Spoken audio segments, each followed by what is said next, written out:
사도 베드로와 사마리아 여인과 함께 주님 앞에 사랑 고백합시다.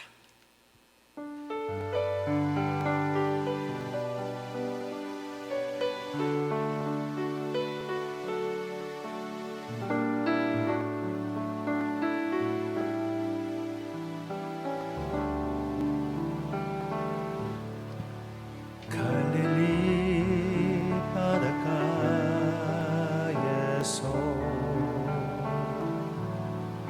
주님은 시몬에게 물으셨네. 사랑하는 시몬아, 넌 날 사랑하느냐? 오 주님, 당신만이 아십니다. 사마리아 우물가에서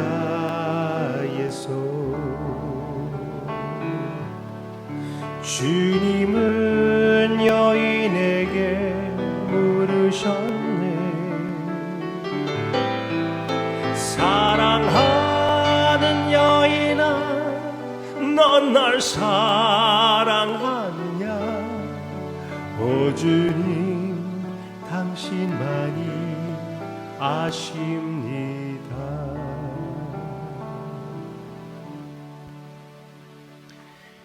매일마다 주님 앞에 시인하는, 고백하는, 헌신하는 사랑, 우리의 삶이 그런 사랑의 표현이 되기를 원합니다. 부족해도 원합니다. 넘어져도 원합니다. 주님께서 실천해 주세요. 예수님의 이름으로 기도합니다. 아멘.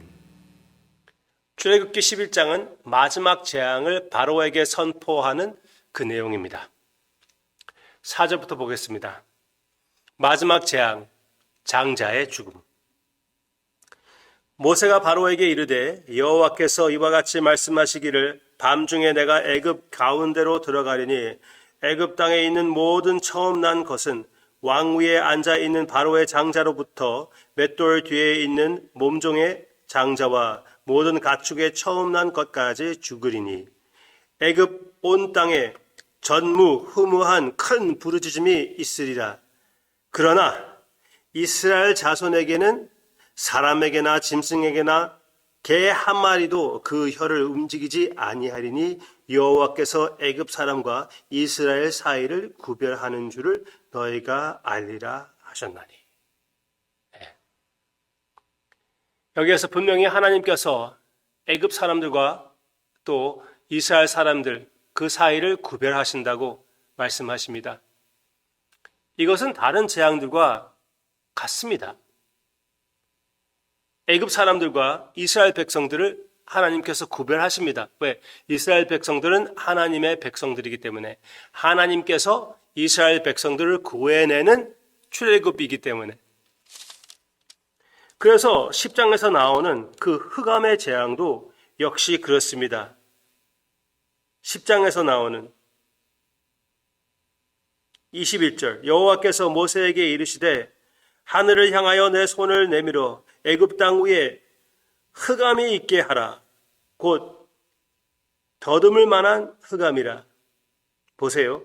모세가 하늘을 향하여 손을 내밀매 캄캄한 흑암이 3일 동안 애굽 온 땅에 있어서 그동안은 사람들이 서로 볼 수 없으며 자기 처소에서 일어나는 자가 없으되 온 이스라엘 자손들이 거주하는 곳에는 빛이 있더라.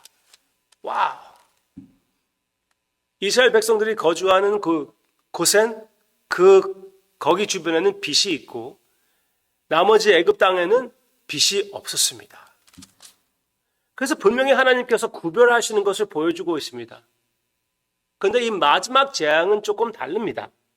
조금 달라요. 분명히 하나님께서 구별하지만 그 구별하는 방법이 다릅니다. 그 구별하는 방법은 가장 큰 사인, 증표로 그 구별하시는데 그게 물론 Passover Lamb, 네? 어린 양의 죽음입니다. 그런데 13절 보시기를 바랍니다. 여호와께서 모세에게 일러 이르시되 이스라엘 자손 중에 사람이나 짐승을 막론하고 태에서 처음 난 모든 것은 다 거룩히 구별하여 내게 돌리라. 이는 내 것이라 하시니라. 하나님께서 뭐라고 말씀하시는 것입니까? 하나님의 은혜가 아니었다면은, 그 어린 양의 죽음이 아니었다면은 모든 장자들은 다 죽게 되었었다는 것입니다. 죽은 것과 다름이 없다는 것이에요. 그래서 그 장자 대신 다른 제사를 하나님께서 요구하시게 됩니다. 이 말은 그 어린 양이 죽었기 때문에, 그리고 오직 그 어린 양이 죽었기 때문에 장자가 살아남은 것이지, 이스라엘이 특별히 좋은 사람들, 이스라엘 백성들이 특별히 의로웠기 때문에, 특별히 핍박을 당했기 때문에 그래서 하나님께서 구별하는 것이 아니라 어린 양 때문에, 즉 이스라엘 백성들이 애굽 사람들과 똑같이 죽음당하는 것이 마땅한 것입니다. 그것을 선포하는 것이에요. 그리고 그 어린 양을 통한 하나님의 은혜가 아니었다면은 이스라엘 백성들도 애굽 사람들과 똑같이 장자들이 다 죽을 뻔했다는 것입니다. 이스라엘 백성들도 애굽 사람들과 똑같이 죄인들이고 하나님을 믿지 못했습니다. 나중에 보면은 다른 신들도 함께 여호와를 섬겼던 그런 이스라엘 백성들의 엉망이었습니다. 그래서 하나님께서 이 애굽 사람들만 아니라 이스라엘 백성들도 다 몰살시킨다고 해도 한마디 할 수가 없는 것입니다.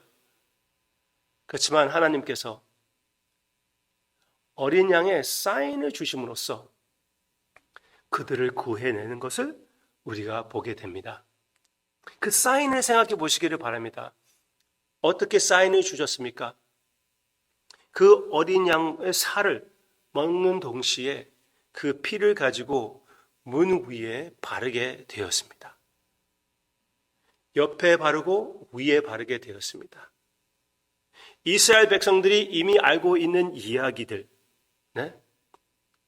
모세가 나중에 창세기를 쓸 때 거기에다가 기록할 그 내용은 그 가운데 무엇을 생각할까요? 무슨 모양입니까? 무지개의 모양이 아닙니까? 무지개는 무엇을 의미하고 있습니까? 하나님의 신실하심을, 약속을 지키심을, 언약을 보여주는 것이 아닙니까?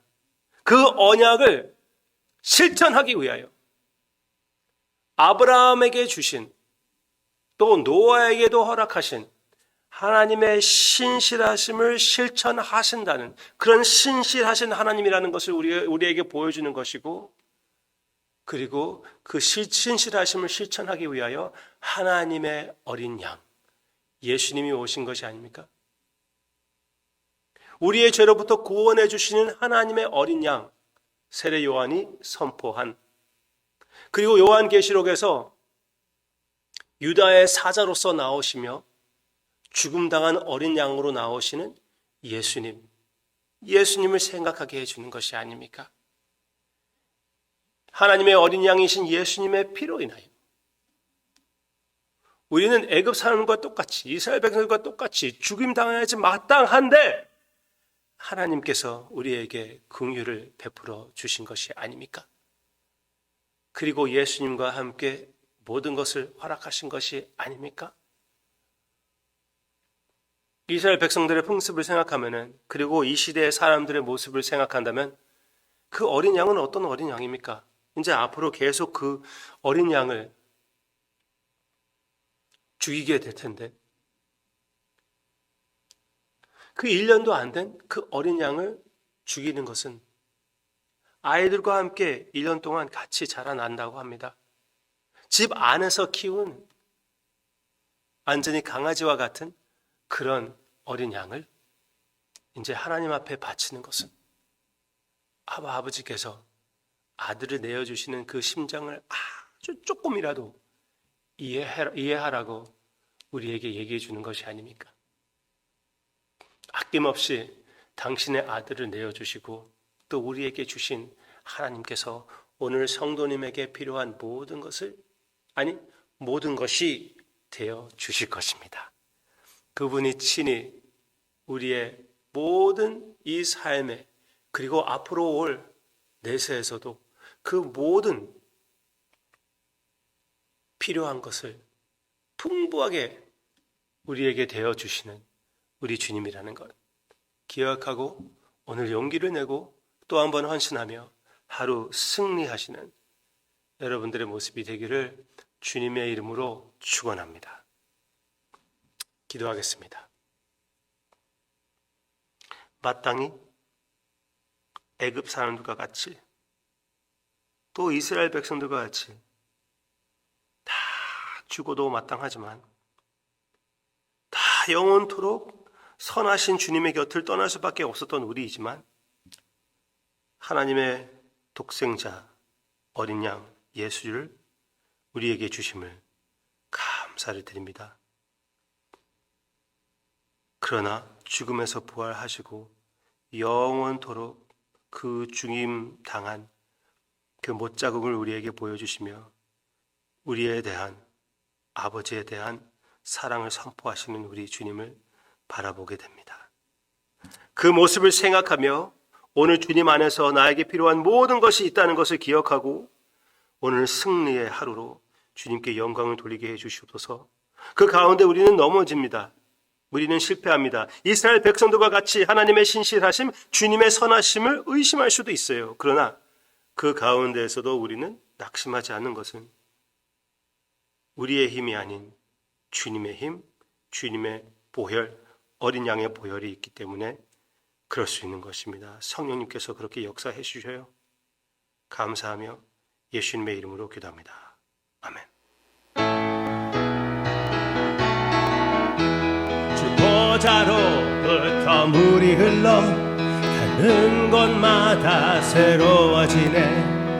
골짜기를 지나 들판으로 생수의 강물 흘러 넘치네. 주님의 강이 우리 즐겁게 해. 주님의 강이 춤추게 해. 주님의 강이 우리 새롭게 해. 기쁨으로 충만케 하네. 주님의 강이 충만케 되네. 가는 자마다 치유케 되네. 그 강가에 있는 병든 자들 주 갈급하며 돌아오리라. 주님의 강이 우리 즐겁게 해. 주님의 강이 춤추게 해. 주님의 강이 우리 새롭게 해. 기쁨으로 충만케 하네. 주님의 산에 올라가리.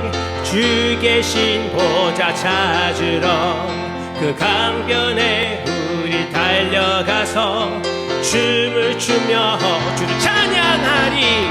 주님의 강이 우리 즐겁게 해. 주님의 강이 춤추게 해. 주님의 강이 우리 새롭게 해. 기쁨으로 충만케 하네.